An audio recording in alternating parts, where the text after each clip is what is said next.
Welcome to another edition of the Hoop Scoop, brought to you by Red Raider Outfitter, the fans' favorite since 1975. I'm Jared Johnson. I'm joined by the mighty Joe Yeager.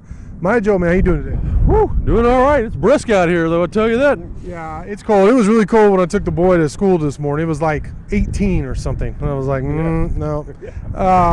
But it's still cold. It's not as cold. At least the sun's out, but boy, it's windy, which that makes a difference. But tell you what, man, it's been clear skies. Sun's been shining in terms of Red Raider basketball as of late. They've won 3 of 5, 3 wins over ranked opponents. They beat, I think it was number 12 Iowa State, number 13 Kansas State, that might be switched, and then it was number 6, 5 or 6, depending on which poll you look at, against Texas. All those came at home. Now they hit the road for a couple of games, starting with West Virginia, 11 a.m. Saturday out there in Morgantown. This is a team that I think they did push you around, but I think they beat you by 15 here at the USA, which was, that was one of the more disappointing results, at least of the Big 12 schedule, Money Joe.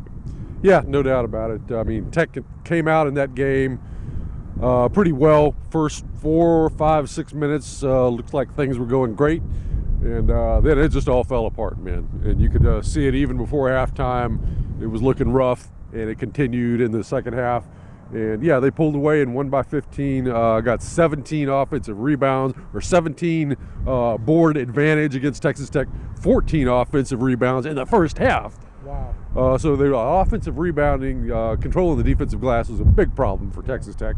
And, it was a weird deal. And Tech shot like 3 for 20 from three-point range. It was just mighty ugly, and I don't think we're going to see that again in Morgantown. Now, Tech shot really well at home against Texas from deep, well, just period. And then they out-rebounded them, I believe, 41-29. Which I thought that was a really big part of the victory. What's been the difference here in terms of rebound and just overall play here as of late? And then do you think rebounding, based on what we just said, is going to be a key in Morgantown? Yeah, they've clearly got to do a much better job than they did the first time around. I mean, you get lose by 10 plus on the boards, forget it. Yeah. You're just not going to win. So you got to hold serve there. Really surprised to see Tech dominate the glass like that against Texas. I figured it would be kind of an even-Steven sort of deal. I think rebounding a lot of times, some of it is a little bit fluky. If a team is shooting a lot of deep shots, there's going to be a lot of long rebounds, and that produces a lot of offensive rebounds sometimes. So you get weird stuff like that happening. But then a lot of it is just really effort and wanting to get to the ball. And I thought Tech played a lot scrappier on the boards than Texas did. I thought they were tougher on the glass than Texas was, and that was the big reason why they won. And so they're going to have to be tough again, and I think they can be. After these 3 victories and things seemingly turned around, Tech's playing like a completely different team. I mean, they really are playing. I think you pointed out in your Jaeger shots as a tournament team. I mean, they do. Yes. It's how they're playing right now. They don't have the resume quite yet. What do you think they need to do in terms of get in the tournament? Yeah. Okay. So they got 5 more regular season Big 12 games. I believe they have to win 4 of those.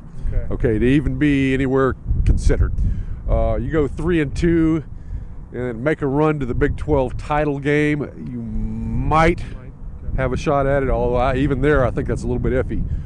The best plan is to win at least 4 of these last 5 games, and then if you do that, I think what you're looking at right then is it could just go either way. You're going to be squarely on the bubble. You're either going to be one of those last teams in or one of the last ones out, is what it's going to look like. And so in that situation, any little thing you can do to help is going to help your cause a great deal. So that means doing something in Kansas City. At least 1, preferably 2. You get that done, and I think you're in. Let me ask you this. 3 of those 5 games are on the road, including at Kansas. Do you think this team can win 4 or 5? Yes, I definitely think it's possible. I mean, I'm not predicting it. I've got a feeling they're going to go 3-2. Okay. But I would not be surprised if they go 4-1. Okay. I would not be the least bit surprised. In fact, I think that is almost as possible as 3-2. Okay. It's not out of the question. Kansas, even in the fog, is not invincible this year. TCU went in there and beat them by like 32 points. Now, I'm not saying Tech's going to do that, but look, it's not a completely a bridge too far to go in there and beat them. Oklahoma has the worst home court advantage of any Big 12 team there is. West Virginia is going to be the tough one. It's a really tough place to win, and they're on the bubble as well. So they've got some of the same sort of motivations that Tech does. And then you got the 2 home games. TCU, they're getting Mike Miles back, but how quickly is he going to get back into form? They're not the same team without him. And then who else you got? Oklahoma State to close the season. Yep, at home. That's going to be a tough one. But again, I think particularly if there's a lot on the line for Tech, I think they would stand a very good chance at winning that one.